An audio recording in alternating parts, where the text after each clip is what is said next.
우리 간음하지 말라고 하는 것은 제7계명입니다.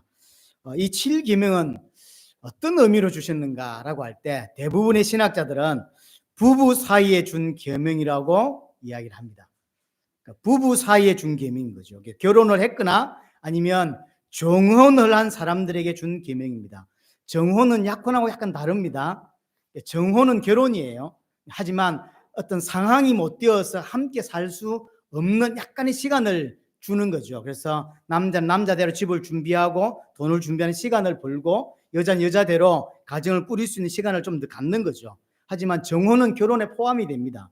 약혼은 그렇지 않죠. 약혼은 우리 결혼하자 했다가 파혼되는 케이스도 있죠. 정혼은 100% 결혼하고 연결이 되는 제도입니다. 여하튼 결혼을 했거나 정혼을 한 사람들에게 준 계명이 오늘 7계명 간음하지 말라라고 하는 의미인 거예요. 그럼 간음죄라고 하는 게 어떤 거냐면 바로 결혼 또는 혼인의 결혼을 파괴시키는, 파탄시키는 죄가 간음죄예요. 이런 경우에 만약에 결혼하지 않는 남녀, 결혼하지 않는 남자, 결혼하지 않는 여자가 썸씽이 생겼고 혹시 성관계를 했다면 그는 간음죄에 들어가질 않아요. 지금 생각하면 굉장히 다르죠.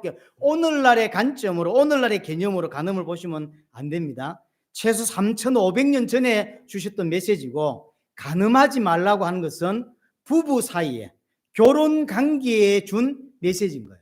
아직 결혼을 안 했어. 남녀가 아직 결혼을 안 했는데 자기들끼리 썸씽이 생겼단 말이에요.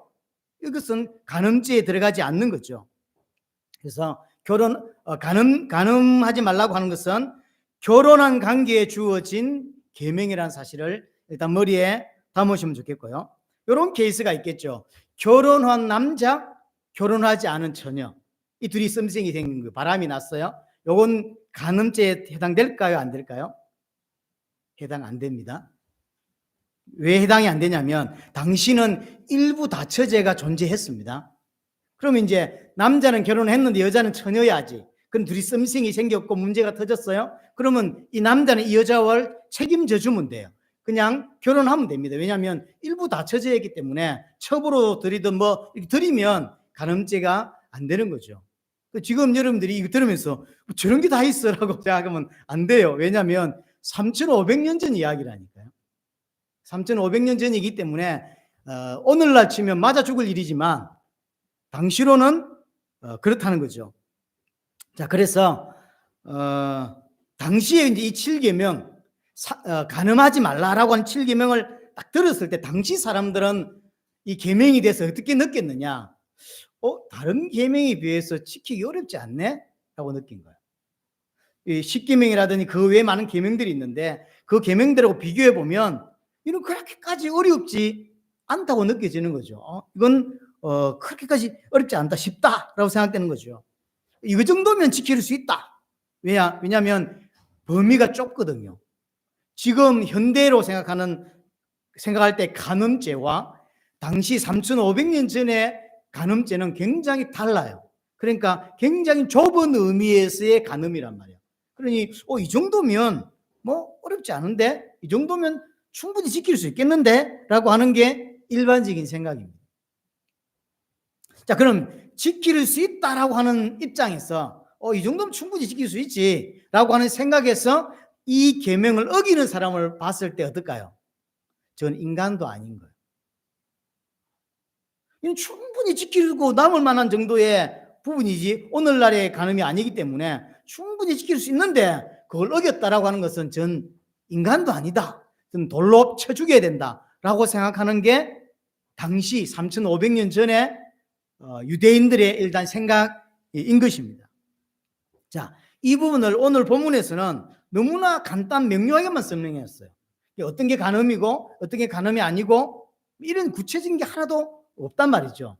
레위기 20장을 한번 가보겠습니다. 레위기 20장에서는 조금 더 구체적으로, 조금 더 결혼 관계에 대한 이야기를 조금 더 구체적으로 설명을 하고 있습니다. 레위기 20장을 가보겠습니다. 다음에 좀 볼 시간들이 있겠죠. 언제인지 모르겠지만. 자, 레위기 20장 10절부터 봅니다. 레위기 20장 10절. 누구든지 남의 아내와 간음하는 자 곧 그 이웃의 아내와 간음하는 자는 그 간부와 음부를 반드시 죽일지니라. 이건 간음죄에 해당되는 거죠. 결혼 관계 그죠. 간음은 결혼 관계에 준 계명이라고 이야기했습니다. 남자가 결혼했는데 옆집에 결혼한 여자와 바람이 났어요. 이건 간음인 거예요. 뭐가 문제죠? 결혼을 파탄낼 수 있는 중요한 범죄란 말이에요. 요거는 그래서 부부의 언약 관계를 깨뜨린 거죠. 그래서 이거는 반드시 죽여라라고 이야기를 하죠. 11절 누구든지 그의 아버지와 아내와 동침하는 자는 그의 아버지의 하체를 범하였은즉 둘 다 반드시 죽일지니라. 자, 아버지의 아내라고 이야기를 했습니다. 구체적으로 정확하게 나올 수는 없습니다. 아버지의 첩일 수도 있고요. 설마 친엄마는 아니었겠죠? 아버지의 첩일 수도 있고 아니면 아버지가 재혼을 했을 수도 있겠죠. 요런 경우 결혼 관계를 파탄낸 거예요.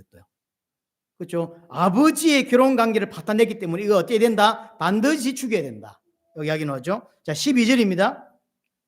누구든지 그의 며느리와 동침하거든 둘 다 반드시 죽여라 라고 하죠. 이것도 결혼 관계죠.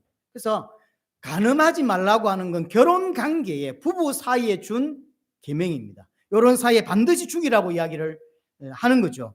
며느리와 동침을 했대. 반드시 죽여야 된다. 왜? 결혼 관계를 파탄낸 거예요. 자식의 결혼 관계를 깨버리게 된 거죠. 그래서 죽여야 된다.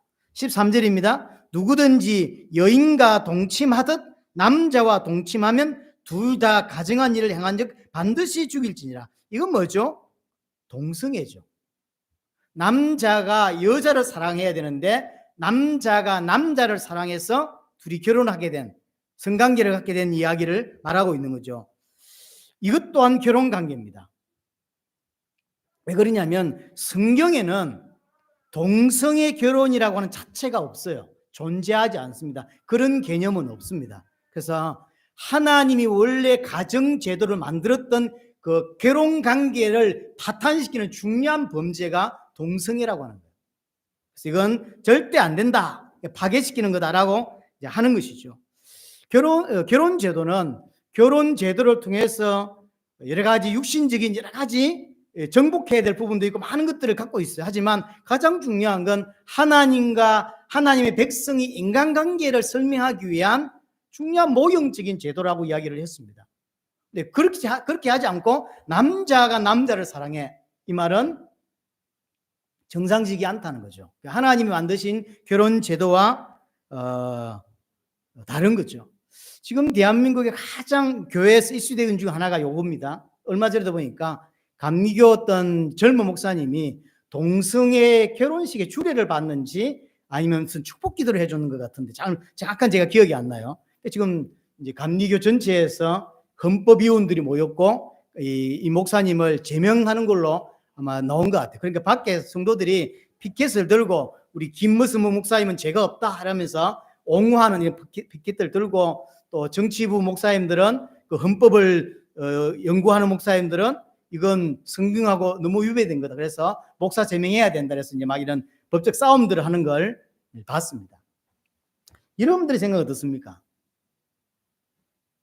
레위기에서는 동성애는 결혼 자체가 성립이 안 되고 그런 개념 자체가 없어요. 이런 경우에 죽이라고 이야기를 했습니다.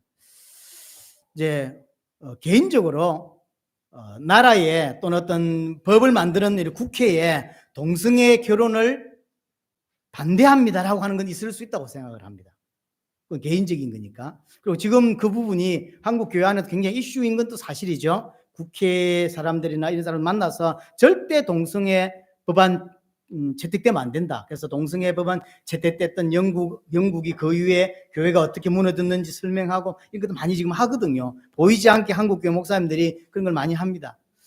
뭐 할 수 있다고 생각합니다. 하지만 개인적으로 불신자에게 동성애 결혼이 옳다, 잘못됐다 의견은 피력할 수 있지만 강요할 수 있냐 이런 부분이 있어요. 전적으로 개인적인 생각입니다. 왜냐하면 이런 것 같다고 생각해요. 예수 안 믿는 사람에게 11조를 내라라고 하는 게 가능할까요? 예수 믿는 사람은 당연히 할 수밖에 없는 게 11조입니다. 11조를 못할 정도면 사실은 신앙이 거의 없는 거거든요. 11조는 기본적으로 하나님을 믿으면 그 마음에 생기게 돼 있어요. 저도 개인적으로 진짜 예수를 믿고부터 마음에 당연히 하는 거다라는 마음이 생겨요. 이거는 예수 믿으면 생기는 거예요. 근데 불신자입니다. 불신자인데 11조를 내 이렇게 말할 수 있냐 말이에요. 그건 없죠. 동성애도 마찬가지인 거예요. 동성애에 대한 부분이 하나님의 법에 안 맞는 거다. 그래서 설명은 할 수 있다고 생각합니다. 국회에 찾아가서 설명도 할 수 있는데 일반 불신자들에게 동성애는 죄라고 하면서 말할 수 있는가라고 하는 건 또 다른 차원인 것 같아요. 이건 좀 생각해 볼 필요가 있다라고 생각이 들어집니다.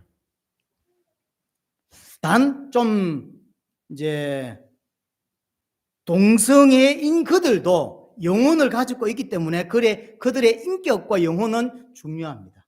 구원받아야 돼요. 한국에는 아직까지 뭐 많지 않지만 미국에 있는 목회를 하는 분들하고 이야기를 해보면 이 동성애 부분이 굉장히 심각한 교회 문제로 등장을 하거든요. 그런데 이제 일반 교회에서는 쉽지가 않잖아요. 교회에 적응하기가. 동생인 줄 알았어. 둘이 남자가 같이 들어와서 교회를 잘 다니고 있는데 어느 순간 알게 된 거예요. 친구인 줄 알았더니 둘이 결혼했다고.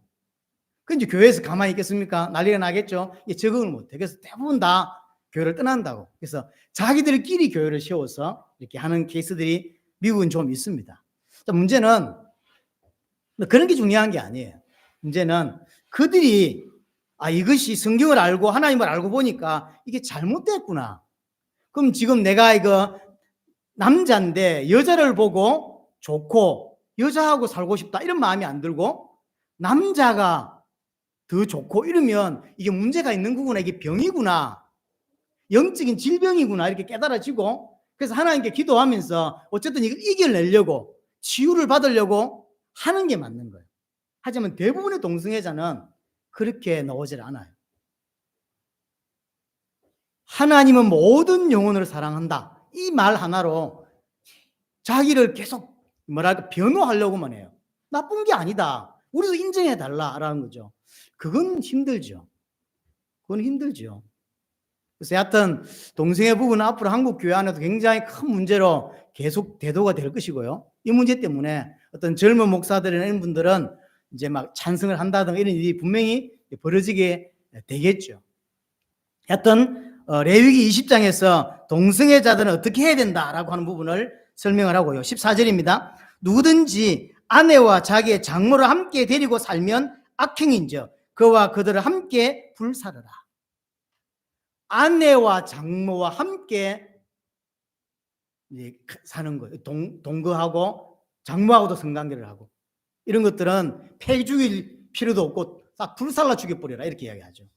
굉장히 강하게 이야기를 했습니다. 이것도 결혼 관계를 깨뜨린 거예요. 장모가 혼자라 할지라도 본인의 결혼 관계를 깨뜨려 버리기 때문에 큰 죄가 되는 거죠. 15절 16절입니다. 남자가 짐승과 교합하면 반드시 죽이고 그 짐승도 죽이라 그러고 16절에 여자가 짐승에게 가까이 하여 교합하면 그 여자와 짐승도 죽이고 수간이라고 합니까? 이런 걸 이제 이렇게 해라 이렇게 됐죠. 그러니까 출애굽기 20장에서는 아주 간단하게 간음하지 말라라고만 되어 있지만 레위기 20장에서는 조금 더 구체적으로 이렇게 설명을 해줬습니다. 한 가지만 짚고 넘어가고 싶은 건 뭐냐면 이런 규정들, 이런 계명들을 지금으로 말하면 예수 믿는다라고 하는 사람들에게 준 계명이라는 걸 마음에 담아야 돼요. 분명히 유월절 보혈로, 유월절 피로 구원받은 하나님의 백성입니다. 물론 그 백성 안에 구원받지 못한 자가 저는 분명히 있었다고 생각을 합니다. 하지만 그 공동체 안에 하나님을 믿는다는 공동체 안에 여전히 애굽에 가지고 있던 이런 잘못된 사상과 생각들을 버리지 않고 살아가는 거예요. 우리 또한 마찬가지입니다. 구원받고 하나님의 백성이 되었다고 하면서 가치관은 안 바뀐 거예요. 사실은 가치관이 안 바뀐 건 믿는다고 말할 수가 없어요.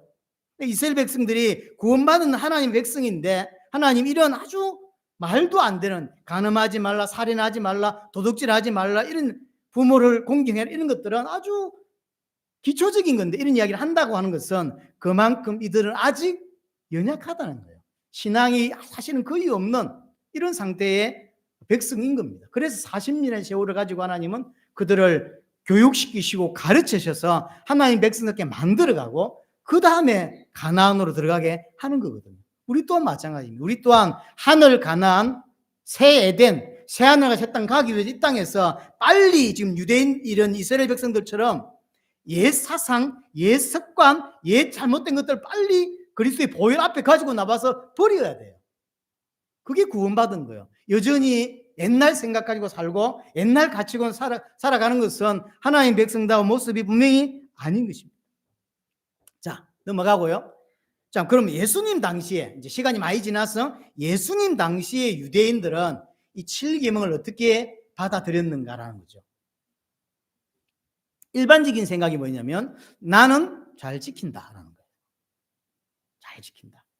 그게 이제 옛날 출애굽한 백성과 크게 다르지 않습니다. 그래서 7계명을 어기는 자를 보면 인간도 아니다. 돌로 쳐 죽여야 된다라는 생각을 가지고 있는 거죠. 그 생각으로 일어난 사건이 요한복음 8장에서인가 나오나요? 예수님을 시험하는 장면. 간음하다가 현장에서 붙잡힌 여자를 데리고 예수님께 오죠. 와서는 이 여자를 어떻게 해야 되겠습니까? 모세의 율법에는 반드시 죽여야 된다고 했는데 당신은 어떻게 생각합니까? 라고 하는 거죠. 예수님을 시험하기 위한 거죠. 네, 만약에 살리려고 하면 모세의 율법과 반대되는 자가 되는 거죠. 자기가 메시아라 사탄이 하나님하고 대적하는 행위를 하게 되는 거죠. 그래서 예수님이 시험에 탁 걸린 거예요. 만약에 죽이라 이러면 사실은 로마법을 어기는 일이 벌어져요. 왜냐하면 생명을 이렇게 죽이고 살리고 할 수 있는 권한은 지금 유대인에게 없어요. 로마법에 있습니다. 지 마음대로 사람을 죽여 로마 황제를 부정하는 일이 벌어지겠죠. 그러니까 뭘 해도 이거는 이제 문제가 되는 거예요. 그래서 그걸로 딱 이제 예수님을 건 거예요. 예수님을 시험한 거죠. 그래서 예수님이 그 이야기를 듣고 엎드려서 손가락으로 땅바닥에 뭘 썼어요. 그리고 일어나서 뭐라냐면 너희 중에 죄 없는 자가 먼저 돌로 치라 이렇게 이야기를 하고 그 다음에 다시 엎드려서 손가락으로 뭘 쓰니까 그걸 쳐다보고 있던 바리새인들이 유대인들이 양심의 가책을 받아서 다 돌아갔다 그랬죠. 그래서 가늠한 여자만 남게 됐죠. 우리의 관심은 뭘 썼지? 이런 거죠. 근데 성경의 관심은 그게 아닌 거예요. 요한의 관심도 예수님 뭘 썼냐에 대해서는 전혀 설명해 주지 않고 이 쓰게 했던 하나님 또한 기록해 주질 않아요. 그 말은 여기서 말하고 싶은 것은 예수님이 뭐라고 했기 때문에 떠났냐 이 말하고 싶은 게 아니에요. 여기서 중요한 핵심은 뭐냐면 예수님 앞에 나왔더니 어떤 결과가 일어났냐라는 거예요. 자기들은 얼마나 떳떳했냐면 간음한 여자를 끌고 와서 돌로 쳐 죽입시다 라고 말할 만큼 떳떳했습니다. 간음하지 말라는 이 부분에 굉장히 떳떳하게 살았던 자예요. 하지만 예수 앞에 나오니까 어떤 일이 벌어지냐면 나도 저 간음한 여자와 별반 다르지 않구나. 나도 죄인이구나. 나도 간음한 자구나 라는 사실을 깨닫게 되었다라고 하는 게 요한복음 8장에서 말하고 싶어하는 핵심이에요. 근데 우리는 그 핵심에 관심이 없고 예수님이 뭐라고 썼지? 라고 하는데 막 자꾸 성경에서 포인트하고 너무 다른 쪽 생각만 우리는 많이 합니다. 예수 앞에 나오기 전까지는 나는 의인이다. 나는 괜찮다. 나는 율법 잘 지킨다. 나는 하나님 잘 믿는다고 생각했어요. 하지만 예수 앞에 나와 보니까 알겠는 거예요. 내가 죄인이구나. 내가 저 돌로 쳐 죽여야 된다는 저 여자와 별반 다르지 않구나. 내가 가늠한 죄인이구나. 사실을 깨닫게 되었다라고 하는 게 요한복음 8장의 핵심이에요. 오늘 우리 성경에서는 양심의 가책을 받아서 딱 어른으로부터 아이까지 그랬죠. 어른부터 아이까지 다 그 생각이에요.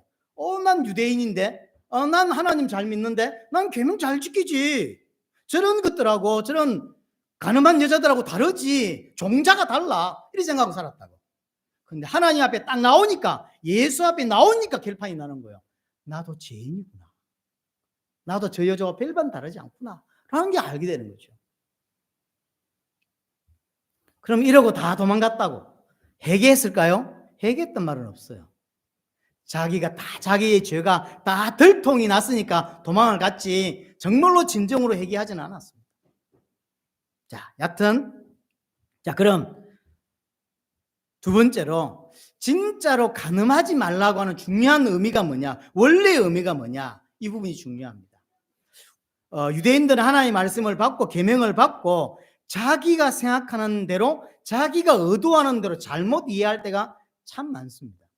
그래서 예수님이 신약 성경에 보면 구약의 모세는 이렇게 말했지만 나는 이렇게 말한다 라고 재해석을 해주죠. 이 말은 그때는 그 이야기인데 지금은 그 이야기가 아니다, 이런 개념이 아니에요. 원래 하나님이 모세를 통해서 너에게 말하고자 하는 건 이거였는데 너희가 잘못 이해하고 있었다, 그래서 원 의미를 내가 설명해 줄게 라고 하는 의미거든요. 지난주도 마찬가지죠. 살인하지 말라는 것은 자기들은 살인만 안 하면 되죠. 물리적인 살인만 안 하면 돼요. 근데 오만 생각을 다 하는 거죠. 머리로. 혹시 입으로 욕은 안 한다 할지라도 머리로 오만 생각을 다 한다고. 그걸 예수님이 뭐라 하냐면 원래 살인하지 말라고 원 뜻은 마음으로, 생각으로, 입으로 모든 것들이 다 살인이다. 여기 자유로울 사람이 없죠. 죄인임을 정확하게 찔러주는 거예요. 이 율법의 목적이에요. 성경이 우리에게 가장 먼저 제시하고 있는 게 뭐냐면 네가 누구냐는 거거든요. 네가 죄인이란 말이에요. 하나님 만나야 되는 자다라는 사실을 가장 먼저 말하고 있는 게 성경입니다. 오늘 본문도 마찬가지입니다. 오늘 본문도 마태복음 5장, 지난주처럼 한번 가볼게요. 마태복음 5장의 이야기를 예수님이 다시 풀어주죠. 정확히 말하면 다시 풀어줬다는 의미보다는 원래의 의미를 풀어주고 있는 것이죠. 자, 마태복음 5장 27절입니다. 27절에 보면 또 간음하지 말라 하였다는 것을 너희가 들었으나 나는 너희에게 이르노니 음욕을 품고 여자를 보는 자마다 마음에 이미 간음하였느니라. 이게 원래 의도라는 거예요. 하나님이 십계명에서 또는 레위기에서 간음에 대한 이야기를 이렇게 했는데, 그래서 자기들은 어떻게 생각했냐면 지키기 쉽네, 그렇게 어렵지 않네 이 계명은, 이렇게 생각했다고. 그래서 자기는 이 계명에 자신이 있는 거예요. 간음하지 말라, 살인하지 말라, 이런 게 자신이 있는데 예수님께서 이거 뭐라고 풀어주냐면 원래 하나님께서 말하고자 하는 의도가 뭐냐면 여자를 보고 음욕을 품은 자마다 간음한 거다라고 하는 거죠.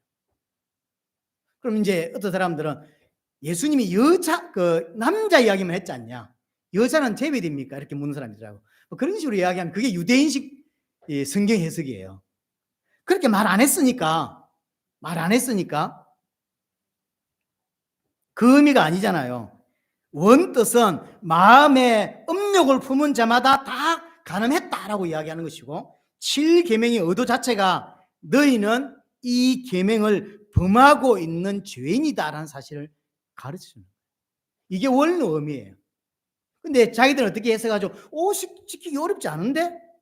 이 정도는 충분히 지킬 수 있지, 이렇게 생각하는 거죠. 그 말이 아닌데 원래 간음하지 말라고 하는 이 계명을 주신 목적은 내가 죄인임을 깨닫게 하려고, 나도 저 간음한 여자와 별반 다르지 않는 어리석은 자구나, 죄인이구나 깨닫게 하려고 주셨는데 대부분의 유대인들은 그렇게 이해하지 못하더라는 거죠.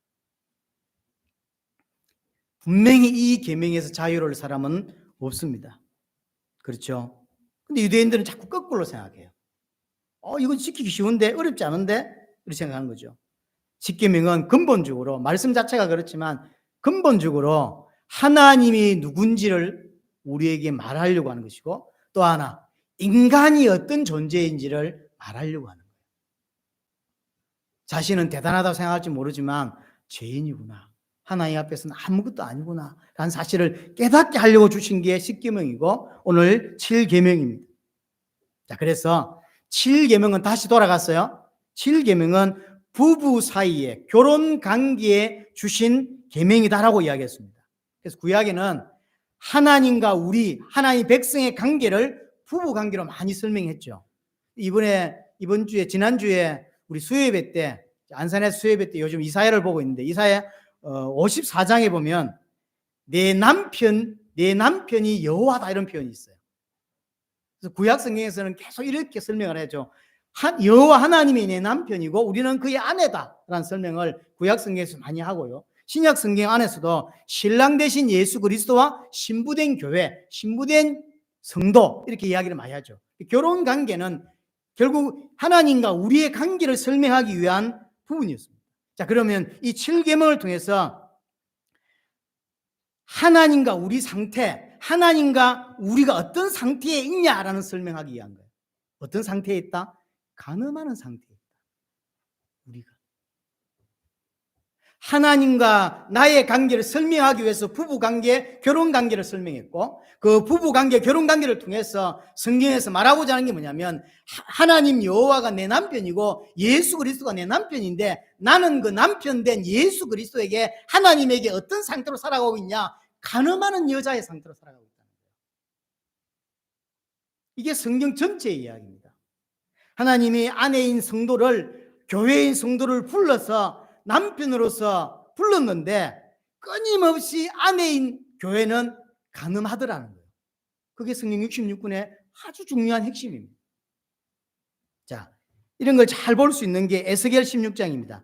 자, 구약 성경을 한번 더 볼게요. 에스겔 16장 보세요.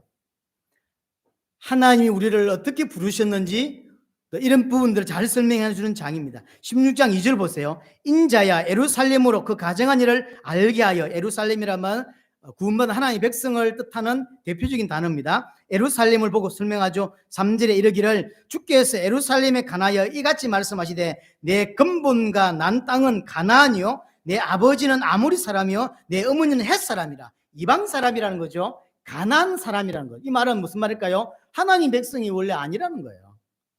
하나님 주신 은혜를 받을 만한 자격이 있는 사람이 아니에요. 이방 사람이고 가나안 안에서 우상숭배의 가정에 태어난 사람이라 하나님의 은혜를 주실 수 있는 그런 사람이 원래 아니라는 거죠. 출신 자체가. 그래서 4절에 보세요. 네가 난 것을 말할 건데 네가 날 때 내 배꼽줄을 자르지 아니하였고 너를 물로 씻어 정결하게 하지 아니하였고 내게 소금을 뿌리지 아니하였고 너를 강보에 싸지도 아니하였나니 5절 아무도 너를 돌보아 이 중에 한 가지라도 내게 행하여 너를 불쌍히 여긴 자가 없었으므로 내가 낳은 날에 내 몸이 천하에 여겨져 내가 들에 버려졌느니라. 원래 이스라엘이 어떤 상태였냐면요, 이방족 속이고 하나님의 은혜를 받을 수 없는 백성이었어요. 근데 그렇게 태어났는데 아무도 돌봐주질 않아요. 아무도 그 배꼽줄을 잘라주고 그 다음에 그 피 묻은 피를 태어났으니까 피 묻은 거 닦아주고 보호해주고 해야 되는데 아무도 안 해준다는 거. 아무도 소금 다 안 가지고 오고 안 닦아주고 결국 놔놓고 다 버려졌다는 거예요. 우리가 그런 존재라는 거예요. 우리가 이 땅에 태어났는데 아무도 거둬주지 않고 아무도 사랑해주지 않죠.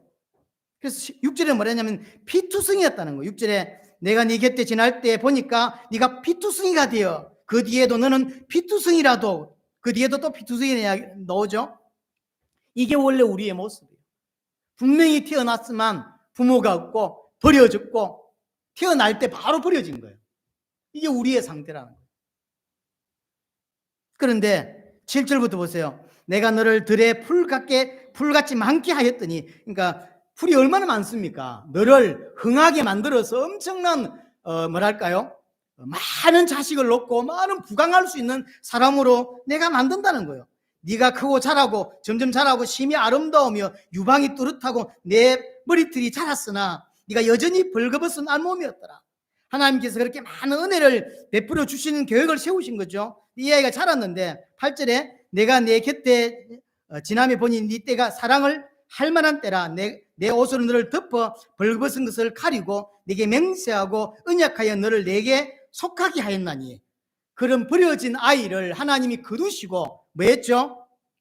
사랑해 주신 거예요. 그래서 부부의 연을 맺게 된 거죠. 언약해서 부부가 된 거예요. 여호와 하나님이 나의 남편, 나는 그의 아내가 되었다라고 하는 거죠. 어느 정도냐? 9절 보세요. 내가 물로 내 피를 씻어 없애고 내게 기름을 바르고 10절에 수놓은 옷을 입히고 물돼지 가죽신을 신기고 뭔지 잘 모르겠지만 물돼지 가죽신을 신기고 가는 배로 두르고 모시로 덧입히고 11절 배물로 채우고 팔고리를 손목에 끼우고 목고리를 목에 걸고 12절 코고리를 코에 달고 귀고리를 귀에 달아 화려한 왕관을 머리에 씌웠고 13절에 왕후의 자리에 올리게 만들었다. 이게 우리죠. 하나님이 우리를 버려진 우리를 하나님이 귀하게 받아들여서 우리를 씻기고 입히고 왕관을 씌워서 우리를 왕으로 삼으셨대요. 그래서 부부의 연을 맺은 거예요. 어떻게 해야 되겠습니까? 당연히 감사하고 당연히 그 하나님을 사랑하고 그럴 수밖에 없어야 되는 거죠. 하나님을 의지하고 하나님을 사랑하는 거 당연하단 말이에요. 그런데 그래 했냐? 그렇지 않더라는 거예요. 버려진 아이를 피투성이 되고 아무도 배꼽 잘라주는 자가 없이 버려진 아이를 씻기고 입혀서 왕으로 삼아서 왕관을 씌우고 팔에는 발찌를 귀고리 뭐 오만 걸 해서 왕으로 만들어 놨더니 뭐 하는지 보세요. 15절. 그러나 네가 네 화려함을 믿고 네 명성을 가지고 음행하되 지나가는 모든 자와 더불어 음란을 많이 행함으로, 그렇게 귀하게 언약해서 귀하게 왕으로 삼아놨더니요, 지나가는 모든 남자들하고 다 음행을 하고 간음을 범하는, 그게 지금 이스라엘이라는. 16절에 네가 네 의복을 가지고 너를 위하여 각색한 산당을 꾸미고, 그것뿐만 아니라 옷 줬더니 옷 가지고 가서 산당을 꾸미고, 그 다음에 그 산당에서 음행하고, 17절에 너를 위하여 남자 우상을 만들어서 또 음행하고, 오만 짓을 다 하는 거예요. 남편인 하나님은 버리고, 남편이 준 돈으로 우상을 만들고, 남편이 준 그 금고리 이런 걸 가지고 간음을 행하는 거예요.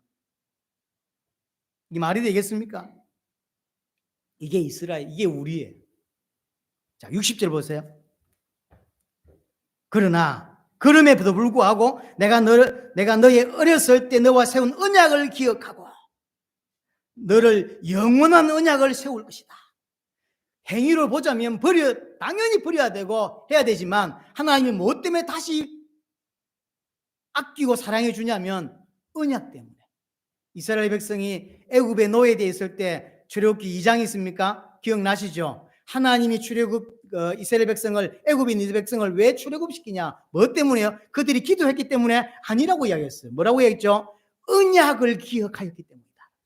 아브라함과 이삭과 맺었던 언약을 기억하여서 하나님이 이스라엘 백성을 건져내신다라고 하는 거죠. 그들이 기도했기 때문이 아닙니다. 그들의 고통을 가지고 하나님께 나아갔기 때문에 하나님이 이스라엘 백성을 꺼낸 게 아니라는 거였죠. 요사도 마찬가지죠. 우리가 좋은 행위를 했기 때문에 하나님이 다시금 우리에게 기회를 주는 게 아니었어요. 하나님이 처음에 우리하고 맺었던 언약 때문이다. 언약 때문이다. 그 언약을 기억하셔서 용서하시고 다시 영원한 언약을 맺으시겠다라고 이야기를 합니다. 63절 보세요. 이는 내가 내 모든 행한 일을 용서한 후에, 그렇죠? 그 어마어마한 간음죄를 하나님께 있는 것을 다 받아가지고 오만 짓을 하고 오만 우상을 다 섬기고 오만 간음죄를 다 지었지만 하나님 다 용서하고, 내가 기억하고 놀라고 부끄러워서 다시는 입을 열지 못하게 하려 함이니라. 어떤 은혜를 베푸시냐면요, 그럼에도 불구하고 하나님이 계속해서 우리에게 사랑을 주시고 은혜를 베풀어 주셔서 다시는 입을 열지 못할 만큼 은혜를 베풀어 주신다는 거예요. 처음에는 거부했겠죠. 하지만 계속 하나님 은혜를 베풀어 주시니까 어느 순간 깨닫게 되는 거죠. 내가 죽일 년이구나, 이 깨닫게 된 거예요. 그래서 어느 정도냐, 입을 열지 못할 만큼 하나님 만드시겠다, 그런 은혜를 부어주시겠다라는 거죠. 그렇게 하나님의 사랑으로 덮어주시겠다고 하는 거예요. 이게 성경 이야기거든요. 이것이 하나님이 이스라엘 백성에게 간음에 대하여 준 메시지의 의미입니다. 남 비판하고 자기는 의인이라 그러고 이러라고 준 게 아니라는 거죠. 내가 죄인임을 정확하게 깨닫게 하기 위해서 주셨고, 하나님과 나 사이에 벌어지고 있는 이 간음을, 벌어지고 있는 이 간음에 대하여 정확하게 가르치기 위해서 이 간음하지 말라고 하는 이 계명을 주신다는 거죠. 그 시작은 내가 누군지부터 정확히 봐야 돼요. 아, 내가 간음한 여자와 별반 다르지 않는 죄인이구나 깨달아야 되고, 하나님이 내 남편인데 그 남편에게 어마어마한 은혜를 베풀어 주시고 사랑을 주셨는데 나는 그렇게 살지 않는구나 라는 사실을 보여주기 위해서, 내가 지금 하나님 앞에서 행하는 간음이 뭔지를 가르쳐 주시기 위해서 7계명을 주셨다는 거죠. 버려진 나를 씻기시고 옷을 입히고 왕관을 씌워서 왕으로 삼아 주셨는데, 우리는 남편인 하나님을 저버리고 배반하고 간음하는 거예요. 그런 우리를 하나님은 용서하시고 또다시 감사 안아주시고 불쌍히 여겨주셔서 영원히 놓지 아니하시고, 그래서 우리 입에서 말 못할 만큼 하나님의 은혜에 감격하고 놀라서 말하지 못할 만큼 하나님은 계속 은혜를 베풀어 주신다는 거예요. 왜? 언약을 기억하셨기 때문에. 그럼 처음에 했던 그 언약이 뭔데요? 우리를 성경이 뭐라고 말하냐면 창세 전에 예정하셨다는 거예요. 누가요? 성삼위 하나님. 성삼위 하나님이 박현식을 구해야 되겠다라고 언약하셨다는 거예요. 그 언약을 기억하셔서 계속해서 은혜를 베풀어 주셨다는 거예요. 나는 안다 모른다? 몰라요. 하지만 어느 순간 알게 되는 날이 오는 거예요. 그래서 어느 정도냐? 입을 벌리지 못하는 만큼 이게 하나님의 은혜였구나. 내가 왜 몰랐지? 이렇게 깨닫는 날이 온다는 거죠. 그 올 때까지 하나님은 계속해서 은혜를 베풀어 주시고 있다라고 하는 거죠. 그래서 우리는 입을 열지 못할 만큼 이게 정상적인 신앙입니다. 토를 달 수 없을 만큼 감동받고 감화받아서 하나님의 사랑을 드디어 깨닫게 되었어. 원망 이런 거 없어요. 원망이야. 하나님을 알고 나면 원망 없습니다. 당연한 거다. 나는 원래 지옥 갈 놈이다. 근데 하나님의 은혜가 하나님이 나를 사랑하셔서 이렇게 하신 거다. 알게 된 거죠. 그래서 입을 열지 못할 만큼 은혜를 부어주신다. 지금도 하나님 여러분의 그 은혜를 부어주시지만 여러분들은 그걸 모르는 거예요. 몰라요. 언제가 진짜 신앙으로 딱 거듭나는 거냐면 진짜로 말을 못할 만큼 이거였구나. 이게 하나님의 사랑이구나. 눈물밖에 안 나오죠. 그게 진짜예요. 이것 깨달으라고 7계명을 주셨다는 거예요. 자, 마지막 정리합니다. 간음이 뭐냐? 내 남편인 예수 그리스도께 내 마음을 주지 않고 다른 것에 마음을 두는 것. 그게 간음이에요. 내 참 신랑, 내 참 남편은 여호와입니다. 근데 그 여호와께 내 마음을 줘야 되고 내 눈이 가야 되는데 딴 데 내 눈이 가고 딴 데 애정이 가요. 그게 간음입니다. 예수 그리스도가 아닌 다른 것에 마음이 빼앗긴 것. 그게 간음입니다. 예수님은 여자를 보고 음욕을 품은 자마다 간음이라 그랬죠. 왜 이 말씀을 하신 거냐면 하나님만 바라봐야 되는데 하나님 아닌 다른 것에 눈을 돌리는 게 간음이에요. 물리적인 간음은 간음이 아니라 생각과 마음으로는 모든 게 간음이란 말이에요. 또한 영적으로 마찬가지입니다. 하나님만 바라보고 하나님만 의지하고 살아야 되는데 다른 거 의지하고 싶잖아요. 그게 간음죄예요. 주님이 주신 진리보다 다른 것에 관심이 더 많이 가는 거. 그게 간음이고요. 우리는 그리스도로만 하나님을 알 수 있고 그 그리스도로만 하나님께 나아갈 수 있는데 다른 것을 붙잡는 게 간음입니다. 내 행위로 하나님께 나아갈 수 있다고 말하든지 내 의의를 주장하든지 내가 율법을 지킴으로 하나님께 갈 수 있다고 생각하는 게 간음이라니까요. 절대로 내 의의로 내 행위로 내 선행으로 하나님께 못 나아가요. 근데 나아갈 수 있다고 생각하는 거죠. 그게 간음이에요. 인간의 의지로 인간의 의의로 인간의 행위로는 절대로 하나님께 나아갈 수 없습니다. 근데 나아갈 수 있다고 생각하는 게 간음이고 율법을 지킴으로 가능하다고 하는 게 간음입니다. 또한 요한 1서에서는 보면요. 내가 세상과 벗한 것, 세상과 짝한 것이 간음이라고 이야기를 하죠. 하나님만 바라봐야 되는데 하나님 말고 세상이 보이는 거죠. 하나님을 이용해서 세상 것을 얻고 싶어요. 그게 간음죄입니다. 하나님 외에 마음 주고 있는 모든 것이 다 간음이라고 하는 사실이죠.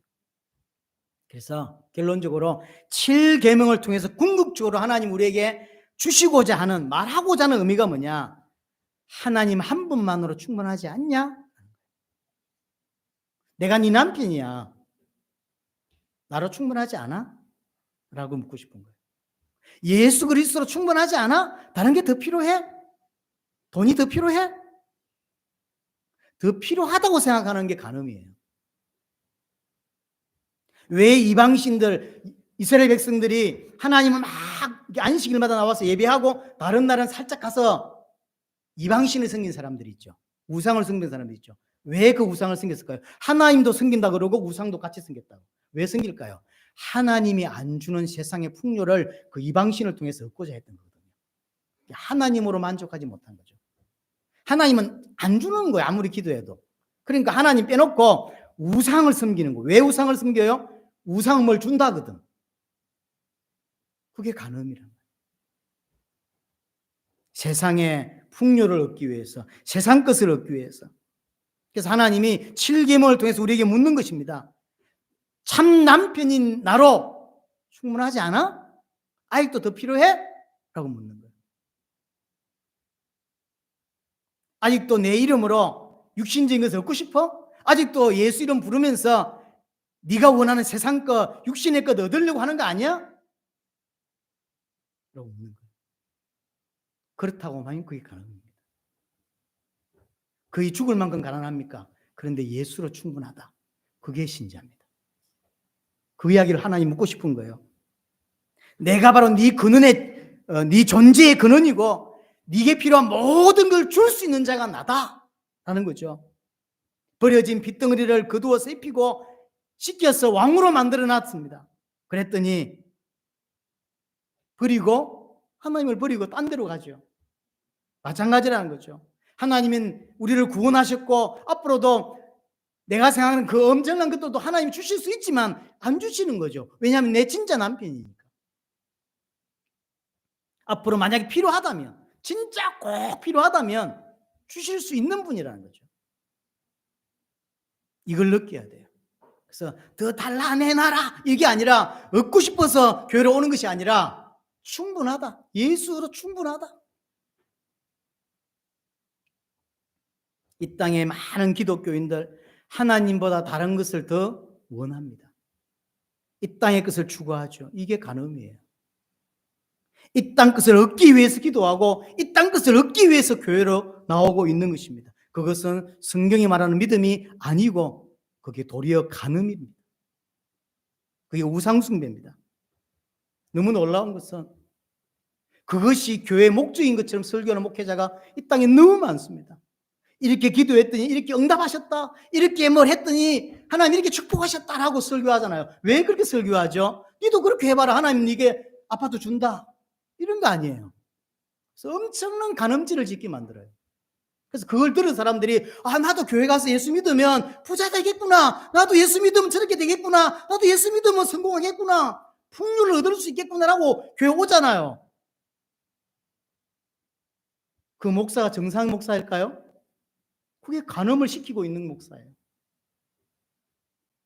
간음하기 위해서 교회 오고 간음하도록 부추기고 있는 게 한국 교회입니다. 지금. 세상 것을 얻기 위해서 자기 육신적인 야망을 위해서 하나님을 이용하고 기도하고 이름을 부르죠. 하나님 보실 때 그게 간음인데 자기들은 그걸 간음이라고 안 보이고 축복이라고 보이는 거예요. 축복으로 보인다. 그래서 7계명은 하나님과 하나님 백성 관계를 말해 주는 거라고 이야기했습니다. 그래서 나로 충분하지 않냐라고 하나님 물어보는 게 7계명입니다. 더 바랄 것도 없고 더 필요한 것도 없는 완전하다라고 깨달아져야 그게 정상이에요. 아까 말한 대로 입을 벌려서 말할 수 없을 만한 답이 나와야 돼요. 다 끝났구나. 정말로 주님이 나와 함께하구나. 더 이상 필요 없다. 라고 답이 나와야 진짜 신자인 것입니다.